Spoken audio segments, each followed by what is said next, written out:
Hello বন্ধুরা, আসসালামু আলাইকুম। স্বাগতম জানাচ্ছি আমার চ্যানেলে। পুরো ভিডিওতে আপনাদের সঙ্গে রয়েছি আমি বাশিরা সর্দার। তো বন্ধুরা, আজকে খুবই সামান্য কিছু উপকরণ দিয়ে একটা নাস্তা করে দেখাবো, নাস্তার রেসিপি বন্ধুরা। তো তার জন্য আমার প্রয়োজন হবে চিড়ার। দেখুন আমি এখানে চিড়া নিয়ে নিয়েছি বন্ধুরা। তো শুকনা চিড়াগুলোকে ধুয়ে একটু ভিজিয়ে নেওয়ার প্রয়োজন হবে। আমি এখানে নিয়েছি মেজারমেন্ট কাপের 1 কাপ পরিমাণ চিড়া।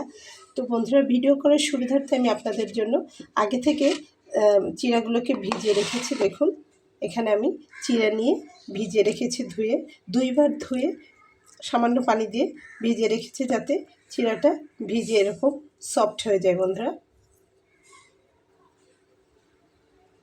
তো এছাড়াও আমার যা লাগবে সেটা হচ্ছে আলু। দেখুন এখানে আমি মিডিয়াম সাইজের 3টা আলু সিদ্ধ করে ম্যাশ করে নিয়েছি। দেখুন আলুটাকে আমি ম্যাশ করে নিয়েছি। এখানে একটা পাত্র নিয়ে নিয়েছি। এখন আমি এটার ভিতরে ম্যাশ করে নেওয়া আলুগুলোকে দিয়ে নেব। প্রথমে ম্যাশ করে নেওয়া আলুগুলোকে নিয়ে তারপরে আমি এর ভিতরে চিড়াগুলোকে দিয়ে নেব। এই যে চিড়াগুলা, লাল চিড়া আমার, এগুলো লাল চিড়া, আপনারা সাদা চিড়া যে কোনো চিড়াতেই এটা হয়ে যাবে।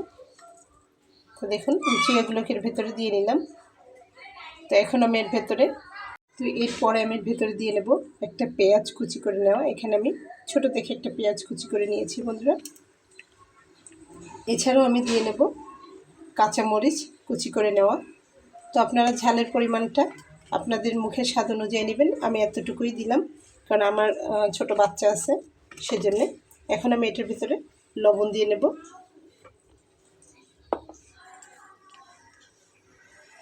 দিয়ে নেব স্বাদ অনুযায়ী লবণ।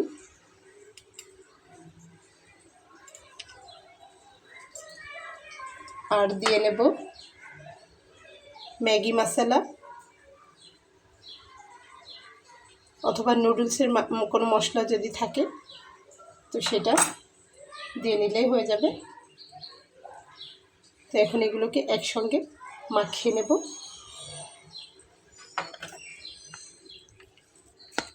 আপনারা এটাকে ভালোভাবে হাত দিয়ে মাখিয়ে নেবেন।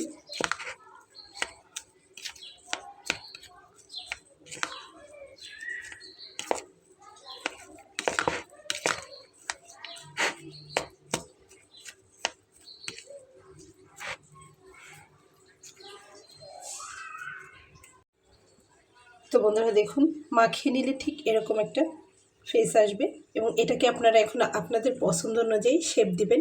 গোল গোল অথবা লম্বা, টিকিয়ার সাইজ, যেভাবে আপনাদের ইচ্ছা আপনারা শেপ দিয়ে নেবেন। তো আমি এখানে গোল গোল করে শেপ দিয়ে নিয়েছি বন্ধুরা। দেখুন যে এখানে আমি এইভাবে টিকিয়ার সাইজে এরকম গোল গোল করে শেপ দিয়ে নিয়েছি। তো এখন আমার যা প্রয়োজন হবে বন্ধুরা, এখন আমি এখানে একটা বাটি নিয়ে নিলাম এবং তাতে আমি 1 টেবিল চামচ পরিমাণ কর্নফ্লাওয়ার নিয়ে নেব। আপনাদের কাছে যদি কর্নফ্লাওয়ার না থাকে তো সেক্ষেত্রে আপনারা পিওর ময়দা দিয়ে এটা করে নিতে পারবেন। এখন আমি এখানে সামান্য পানি দিব।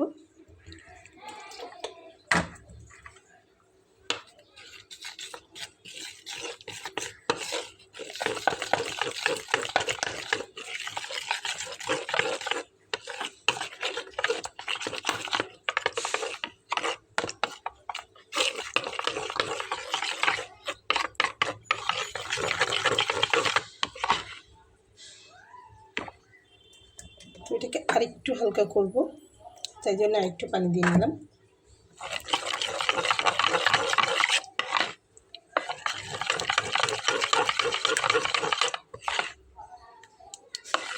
তো এবার ঠিক আছে, দেখুন এরকম হয়ে গেলে এটা দিয়ে আমি টিকিয়াগুলোকে কোট করে নেব, অর্থাৎ এটার ভিতরে চুবিয়ে নেব।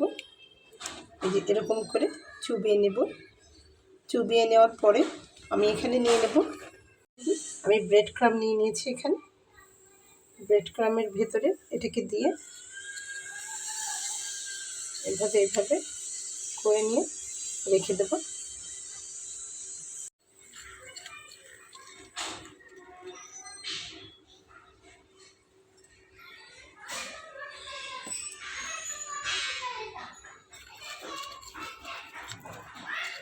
তো দেখুন সবগুলোকে এভাবে আমি করে নেব, ঠিক এভাবে আমি সবগুলোকে করে নেব। তো দেখুন আমি এগুলোকে সব করে নিয়েছি। এখন আমি চুলাতে তেল গরম করব একটা কড়াইতে, তারপরে এগুলো ভেজে নেব। তো এইভাবে করে নিতে হবে আপনাদেরকেও। খুবই সাধারণ উপকরণ দিয়ে খুব মজাদার একটি রেসিপি। তো আমি কড়াইতে তেলটা গরম করে নিয়েছি, এবার আমি আস্তে আস্তে এগুলোকে দিয়ে নেব এবং খুব কম ভাজবো। আমি এটাকে 2-3টা ভাজবো, একসঙ্গে অনেকগুলো দিব না।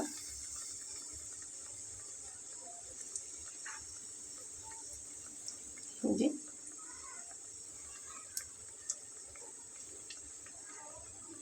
তো এই রেসিপিটি কিন্তু যারা অফিস গোয়িং তাদের একটা টিফিন হয়ে যায়, এবং যে বাচ্চারা স্কুল গোয়িং তাদের টিফিন হয়ে যাবে, এবং মর্নিংয়ের নাস্তা, ইভিনিংয়ের নাস্তা, এছাড়াও হঠাৎ মেহমান চলে আসলেও এ ধরনের ঝটফট একটা ঘরোয়া নাস্তা কিন্তু আপনারা করে দিতে পারেন। তো চুলার আঁচটাকে কিন্তু লো ফ্লেমে করে ভেজে নিতে হবে।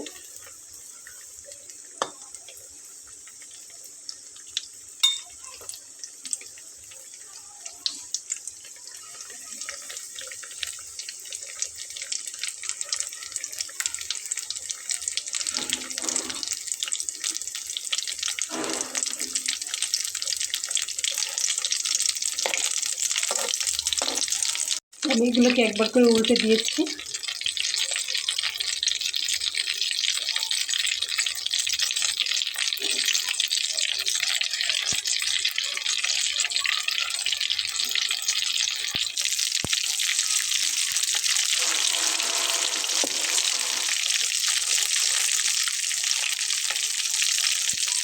এরকম লাল লাল করে ভেজে নেব।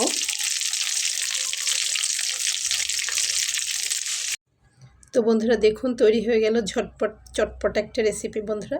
তো আশা করছি রেসিপিটি আপনাদের ভালো লেগেছে। দেখুন আমি ভেজে নিয়েছি এগুলোকে, আপনারা চাইলে আরও একটু ব্রাউন করে ভাজতে পারবেন।